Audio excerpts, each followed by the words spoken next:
Hi guys, welcome back to Match Reports. Today we're going to be talking about one of the worst wars going on in the world. That's America versus Saudi Arabia. What? Just wondering which league is better. So, Adit, I'm going to ask you straight up. Which league do you think has more potential and is going to be the better league? Maybe not today, the next 2, 3 years. The Saudi Pro League or the MLS? I think if we're looking at it from the next 2 or 3 years, right? I think MLS is still and bigger, and it's going to be bigger in the next 2, 3 years, simply because they've existed longer and they do have the best football player of all time on their side now. And Mhm. just in general, I think they're doing it the football way and how it's supposed to be done by signing their homegrown talent as well, and not just splurging cash on big stars and just relying on them to boost your league. Plus, I think there's a fundamental difference, right? I think MLS is actually trying to grow football or soccer in their country, whereas Saudi is just looking to grow their own country through football because they're running out of oil money. So Mm. I think there's two completely different ways, and then for that reason, I think the MLS is just better and a more sustainable project. Mm. First of all, I didn't exactly like how you referred to Ricky Peak as the best player in the world. I thought Ronaldo was the best player in the world, but okay, you're allowed to your own opinion. But see, I get what you're saying. The MLS has been doing this for a while. For the past 10 years, they're signing old wash stars, giving them high salaries. Yet they're also focusing on integrating their own Northern American and American players. They're letting Mexicans across the border just to play. That's got to be racist. There's no way. I'm just. So I think that's something positive, and that's like peace and all.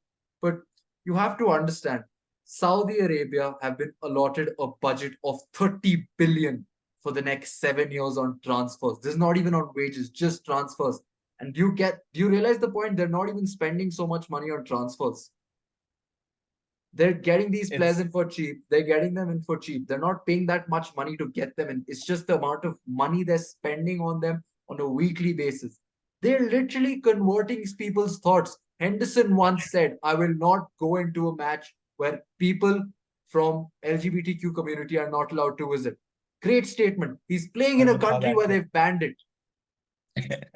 Fabinho, his transfer talks apparently broke down because of his dog. Now he's going there. What happens to his dog, bro? Is he going to be put down? Is he going to be donated away? We have no fucking clue. The amount of money you get in this league is life changing.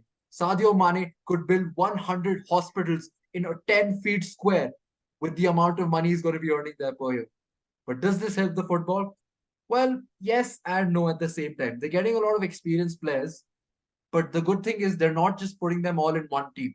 So apart from like Al Nassr, I think most of the teams have like 3, 4 good players, and then they're going to integrate the youth players It's of the Saudi. four teams run by the government that have all the good players. I So how know. does your league become competitive in the first place I if mean, four of them are owned by the government?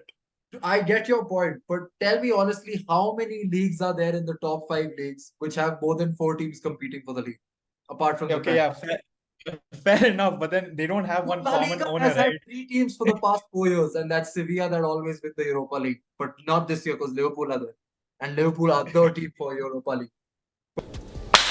If you ever do that again, I'm gonna kill your parents, and I know where they live. You have to understand they're also offering a lot of youth players to come into Saudi with the amount of money they're giving in. If I'm not sure if you've read, even the lower divisions of Saudi Arabia, you get paid like 4 to 5K per week to come play there, and you get recognized by FIFA. So that can help a player in Yeah, growing but his career.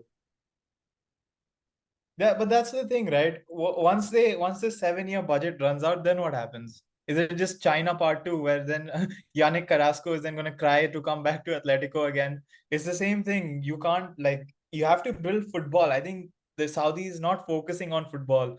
They just know that oil isn't going to last forever, and they need to make their country somewhat commercially acceptable. So they're like, you know what? Done football. Before this was F1 and then the golf and then just things like that, and then they're just gonna take over that. But then I don't know if this is sustainable as a thing. But then I get your point. Maybe in the next 4 or 5 years, if they keep getting these players, who's gonna stop them from realistically becoming even bigger than some of the top five leagues? But Yeah. then I just don't know if they're doing it right, is what my point is. They had, there's this thing going on where I think if they focus on youth play right now, what their main attention is to attract attention to their league. That's why they're signing all of these wash players so they get viewership. Once they have viewership, then they'll get more players. And I think they're going to start being youth focused maybe in the next 2-3 years. But yeah, I don't know. Realistically, though, even about the viewership, right? Who brings in? Okay, Ronaldo made the league more relevant, right? But I still won't tune into Saudi league to watch Fabinho and Kante play, for example. Like that makes no sense to me. It's not worth it. So Ronaldo is still the main pulling point there. I still don't think you can be that big of a name where you're Benzema, maybe. But think about this, right? I You're won't tune really into telling a me game. Saint Maximin is not going to bring in players to watch? You're joking, bro. They're going to get viewership, maybe not as much, maybe from the Asian audiences so much.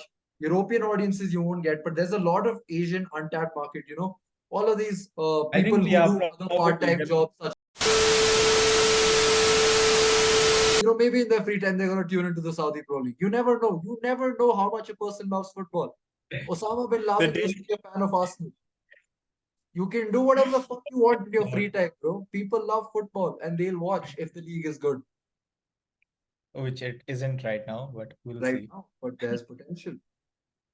But Yeah, yeah, I don't know. jokes aside, I don't know how much I can waffle about. Yeah, MLS is doing slightly better because their American team is also getting better and all. You know, the players that are playing in the Europa League, European League, and I've read somewhere that maybe in the next 4-5 years, players like Christian Pulisic, Weston McKennie are going to return to the MLS and try and help their homegrown league grow.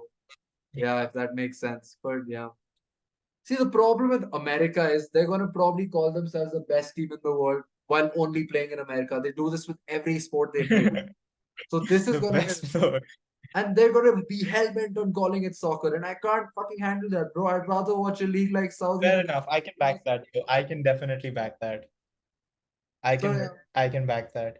I think the conclusion between They'll be which. the best soccer team in the world.